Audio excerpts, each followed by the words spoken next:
Hey guys, welcome back to my channel. If you're new here, my name's Kate, I'm a health coach and I post videos on a high-fat, nutrient-dense way of eating. If you like this video, please give it a thumbs up, feel free to share, and make sure to subscribe.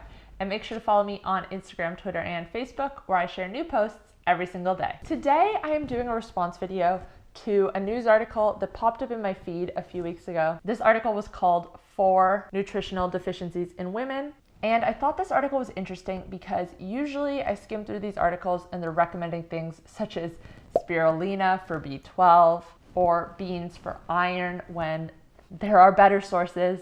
But this article was actually promoting a lot of animal foods, which shouldn't be a surprise because the foods they mention were the best sources of the vitamins they mention. But it is a surprise because usually they're just skimmed over, disregarded. But anyways, let's just get into it. The first nutrient they talk about is iron. And I thought the first line was really funny and relevant. If you're not knocking back sirloins at a rate that'd make Dwayne Johnson blush, how do you make sure you're not falling short of iron requirements? Now, I know that most of you who are watching my channel are probably knocking back sirloins at this rate. The article goes on to say that women should be getting 15 milligrams a day of iron, and then talks about the difference between heme iron and non-heme iron. This is something that a lot of these articles will glaze over. They just categorize all types of iron under the same umbrella. They say that if you're eating a balanced diet, you should be getting nearly enough iron. For most of us, a balanced diet should be sufficient. A bowl of fortified cereal, a 3-bean salad, and a portion of spag bol made with lean mince scores nearly 15 milligrams. But there's a catch. Heme iron is between 2 and 6 times more available to the body than non-heme iron, and they go on to talk about anti-nutrients. So they're hinting that people should be eating more heme iron, which is awesome. Heme iron is the form of iron that you find in meat. Non-heme iron is the type that is in plants, and heme iron is more easily absorbed by the body. So to put it into perspective, a 250-gram steak has about 7 milligrams of heme iron, which is just under half what they say you should be getting in a day.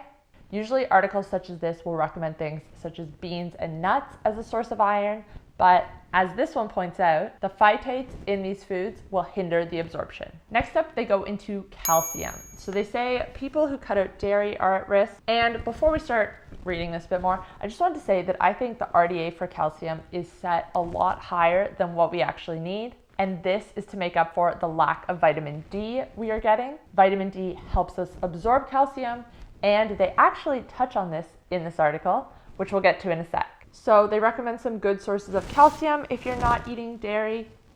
Tofu, meh, but then they say tinned fish such as sardines. And when you Google foods that are high in calcium, the top results behind dairy are green leafy vegetables such as broccoli, cabbage, and orca, but not spinach, soy, soybeans, tofu, soy drinks, nuts, bread, and then fish.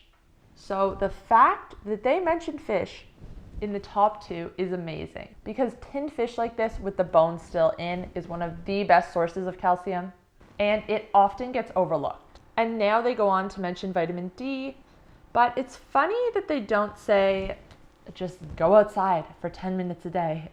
That is the best way to get vitamin D. I'm still really impressed that they mentioned it at all. Next up, they talk about magnesium. So they begin by saying why it's important. It's involved in absorbing energy from food as well as helping our bodies with growth and repair, which is why we often see people using magnesium supplements in the sports field. Foods that provide us with magnesium include cereals, nuts and seeds, green vegetables, meats, and animal products, says Smith. Again, meat and animal products get mentioned. A 250-gram steak has 50 milligrams of magnesium. 310 milligrams is what they say you should aim for. Chicken thigh, lamb, and salmon all have a bit more than beef per gram. And magnesium is one of the few nutrients that is higher in plants than in animal foods. So in this case, I have no problem with them recommending plant foods before animal foods. Really can't fault them for that. And last but not least is vitamin B12.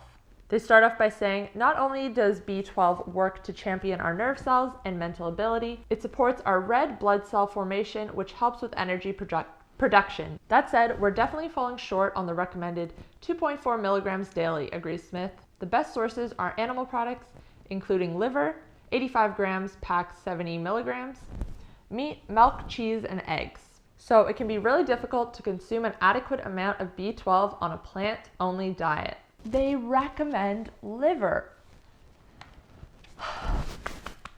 This is so good. Obviously, beef liver is packed with vitamin B12, but I don't think I've ever read a mainstream article that mentions it as a good source. And then they go on to say that you should eat B12 fortified foods if you're on a plant-based diet. They've made it pretty clear what the best sources are, what the only sources are, really. Okay, so let's recap what this article stated. They start off by saying that heme iron is better than non-heme iron. We can absorb it more readily. Then they say to eat fish for calcium. They recommend vitamin D to improve calcium absorption. They mention meat as a source of magnesium. And they say liver is the best source of vitamin B12, followed by other animal foods. I think people are starting to wake up to the fact that we need animal products. This article is perfect because it recommends the right foods for these nutrients, and it doesn't have an agenda behind it. Anyways, guys, thank you so much for watching. Let me know in the comments down below what you thought of this article. And if you are thinking of starting a carnivore diet but not sure where to start, my 4-week Keto to Carnivore program is for you. I've made this program to make your transition between keto and carnivore seamless. You get access to a private Facebook group where I can answer all your questions and offer you support. A new round runs every month with limited spots available. Here's what some past participants had to say.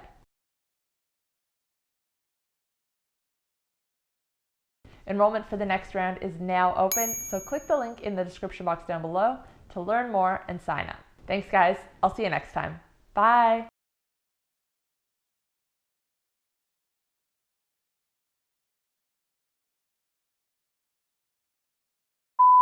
Sorry if you can hear that. My fridge just started making noise. Shh.